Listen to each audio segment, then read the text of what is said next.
তথ্য শুধুমাত্র শিক্ষাগত উদ্দেশ্যে এবং বিনিয়োগের সিদ্ধান্ত নেওয়ার আগে আপনার নিজের বিশ্লেষণ করা এবং একজন আর্থিক উপদেষ্টার সাথে পরামর্শ করা অত্যন্ত গুরুত্বপূর্ণ।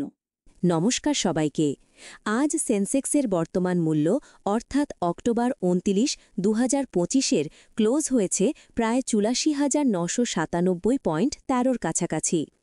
1 ঘন্টা টাইম ফ্রেমে ইন্ডেক্স পজিটিভ ক্লোজ দেখিয়েছে, কিন্তু বুলিশ ক্যান্ডেল ফরমেশন সহ মেজর রেসিস্টেন্স জোন থেকে ব্রেক করে ওপরে যাওয়ার প্রবণতা রয়েছে। যা দেখা যাচ্ছে সেন্সেক্স প্রায় 85,100 রেসিস্টেন্স কাছাকাছি বাধাপ্রাপ্ত হচ্ছে, যা ব্রেক হলে আগামী দিনে বুলিশ মোমেন্টাম দেখার সম্ভাবনা আছে। যদি সেন্সেক্স তার 85,500 অথবা 84,500 এই রেঞ্জের মধ্যে ব্রেকআউট বা ব্রেকডাউন হলে সেন্সেক্স তার ট্রেন্ড নিশ্চিত করবে আগামী দিনে।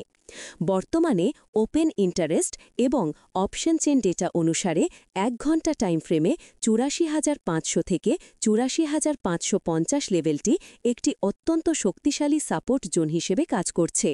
পুট বিক্রেতারা বিশ্বাস করেন যে বাজার এই স্তরের নিচে নামবে না, তাই তারা এই স্ট্রাইক প্রাইসগুলিতে ক্রমাগত বিক্রি করেছেন। আবার 85,500 হল একটি শক্তিশালী মনস্তাত্ত্বিক লেভেল। অন্যদিকে সেন্সেক্স যদি আগামী দিনে ঊর্ধ্বমুখী গতির পথে তার শক্তিশালী রেসিস্টেন্স অর্থাৎ 85,500 লেভেলটি বাধা পেতে পারে, অর্থাৎ প্রফিট বুকিং দেখা যেতে পারে। তবে যদি নিফটি শক্তিশালী ভলিউমের সাথে 85,500 লেভেলটি সাফল্যের সাথে ব্রেক করে এবং তার ওপরে টিকে থাকতে পারে, তবে বাজারে একটি শর্ট কভারিং র্যালি দেখার সম্ভাবনা আছে। এইবার যদি ডেলি টাইম ফ্রেমে টেকনিক্যাল অ্যানালাইসিস করি ইএমএ 50 এবং ইএমএ 100 পিরিয়ডের মাধ্যমে, তাহলে লক্ষ্য করবেন বর্তমানে সেন্সেক্স মূল্য 84,997.13 দাঁড়িয়ে রয়েছে, যেখানে ইএমএ 50 প্রায় 82,224 এবং ইএমএ 100 প্রায় 82,719-এর ওপরে বিরাজমান করছে, যা এখনও বুলিশ ট্রেন্ড ইঙ্গিত করছে। আগামীকাল অর্থাৎ বৃহস্পতিবার ট্রেড প্ল্যান যদি করি, অর্থাৎ 30 অক্টোবর 2025 তারিখে ইন্ট্রাডে ট্রেডিংয়ের জন্য 15 মিনিট টাইম ফ্রেম অ্যানালাইসিস করলে লক্ষ্য করা যাচ্ছে 84,881 হল দিনের মূল বা কেন্দ্রীয় লেভেল, যা ইন্ট্রাডে ট্রেডারদের জন্য এটি হল গুরুত্বপূর্ণ পয়েন্ট। সেন্সেক্স যদি এই 84,881-র ওপরে ট্রেড করে, তবে দিনের মেজাজ বুলিশ থাকার সম্ভাবনা বেশি। পক্ষান্তরে যদি সেন্সেক্স এই স্তরের নিচে নেমে আসে, তবে বাজার বিয়ারিশ বা দুর্বল হতে পারে। চলুন দেখা যাক গুরুত্বপূর্ণ সাপোর্ট এবং রেসিস্টেন্স লেভেলগুলো যথাক্রমে। প্রথমে যদি খেয়াল করি, রেসিস্টেন্স অর্থাৎ R1 হল 85,085। যদি সেন্সেক্স এই জোনে পৌঁছায় এবং সেখান থেকে বিক্রেতাদের চাপের কারণে রিজেকশন বা প্রতিরোধ আসে, তবে এটি একটি শর্ট বা বিক্রি করার সুযোগ তৈরি করতে পারে। পরবর্তী রেসিস্টেন্স যদি খেয়াল করি, অর্থাৎ R2 হল 85,250। এইবার যদি সাপোর্ট অর্থাৎ S1 হল যথাক্রমে 84,700 থেকে 84,650। যদি সেন্সেক্স S1 ক্রস করে, তাহলে S2 জোনে যথাক্রমে 84,450 থেকে 84,500-এ নেমে আসার সম্ভাবনা আছে। তারপর এখান থেকেও একটি বাউন্স বা রিভার্সাল আশা করা যায়।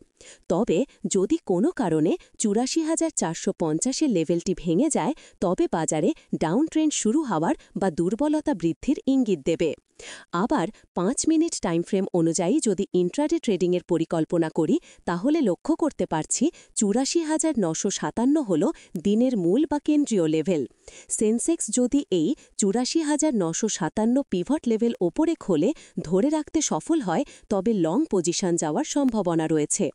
আবার সেন্সেক্স যদি 85,105 মেজর রেসিস্টেন্স লেভেলে পৌঁছানোর পর রিজেকশন দেখায় অথবা পিভট লেভেল 84,957-র নিচে ব্রেক করে, তবে শর্ট পজিশন নেওয়া যেতে পারে, সাথে স্টপ লস নিয়ে।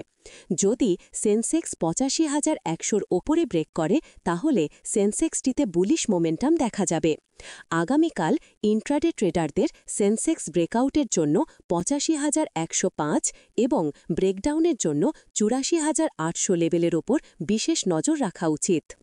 বুধবার অর্থাৎ অক্টোবর 28, 2025 তারিখে বিদেশি প্রাতিষ্ঠানিক বিনিয়োগকারী অর্থাৎ এফআইআই এর পক্ষ থেকে ক্যাশ মার্কেটে বড় অঙ্কের নেট ক্রয় বাজারে ঊর্ধ্বমুখী প্রবণতাকে নির্দেশ করছে, অর্থাৎ 10,339.8 কোটি টাকা, যা ইতিবাচক, এবং ডিআইআই এর পক্ষ থেকে ক্রমাগত নেট ক্রয়, যা অভ্যন্তরীণ বাজারে আস্থা এবং শক্তিশালী সাপোর্ট দিতে সহায়তা করছে। ডিআইআই যথাক্রমে 1081.55 কোটি টাকা। বুধবার দিন ক্যাশ মার্কেটে দেশীয় এবং বিদেশি উভয় বিনিয়োগকারী উল্লেখযোগ্য পরিমাণে নেট বায়ার ছিল, যা বাজারের প্রতি তাদের আস্থা এবং পজিটিভ বায়াস বজায় থাকার ইঙ্গিত দিচ্ছে ক্রমাগত।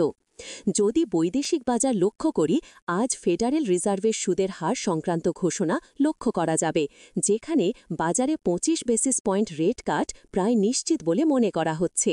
তবে ভবিষ্যতের রেট কাট এবং নীতিগত ইঙ্গিত কী থাকে সেদিকেই আজ সবার নজর থাকবে।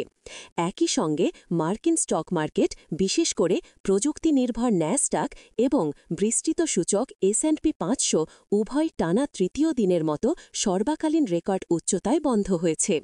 লক্ষ্য রাখার বিষয় হল চিপ জায়ান্ট এনভিডিয়া শেয়ার মূল্য প্রায় +5% বেড়ে যা তার $5 ট্রিলিয়ন বাজার মূল্যের কাছাকাছি পৌঁছে গেছে।